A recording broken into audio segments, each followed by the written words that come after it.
and I do it by connecting to the battery. And now it Alternator works. I principle. measure a voltage.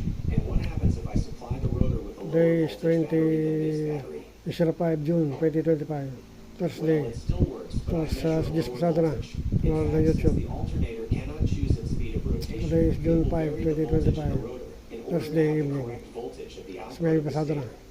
9:30. Now I can show you Yung the alternator diagram of principle. the internal parts of the alternator. Alternator, ayun. I will introduce Stator, the parts rotor, in a row, and then diode I will bridge. show you how to test them independently. Ayun ay 5 June First, here is the 2025. regulator.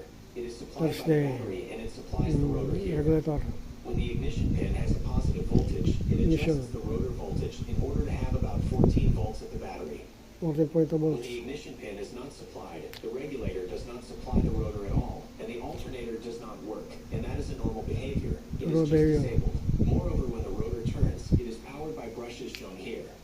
Now here is the stator. Brushes sa'yo, The rotor, stator is ayun. the fixed part May of the brushes windings, nga, carbon and there brushes. are several windings. Yung rotating. Here, there are 3 windings Rotor rotating, connected 3 phase, in star at a midpoint stator. end, so no, So it's bridge not a rectifier time yun. connector. Convert sa DC. Finally, the voltages that come out of the windings are alternating, so these voltages must be Be rectified rectified in order now. to have a positive voltage to charge the battery. And that is the role of the diode bridge, which is here. The diode bridge is made with 6 rectifier diodes. 6 Now rectifier I open the diodes. alternator, and I'm going to show you each part. I have just 3 nuts to remove. Done. Now the stator is behind the fixed part here. And you can see the end of the rotor here, which is supplied by copper slip rings. Copper slip rings. The diode bridge is the big black part here. And finally, the regulator is Regulator. IC regulator. here. The easiest way is to remove it. There are just 2 screws to remove. I can see that the brushes are not damaged and have the same length. Same length. So Yung it's brushes. good. It's important that these connections are good. The connections are clean.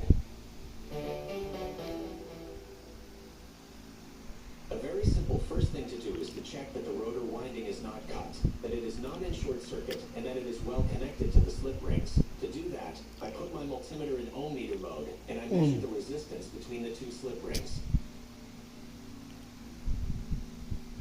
I can't read the value immediately, and it's normal because the windings have a strong inductive effect. I measure about 3 ohms. It's good, it is a correct value. 3 Now I'm ohms. sure that the rotor winding is well connected to the slip rings and that it's not cut. Ayun, brushes.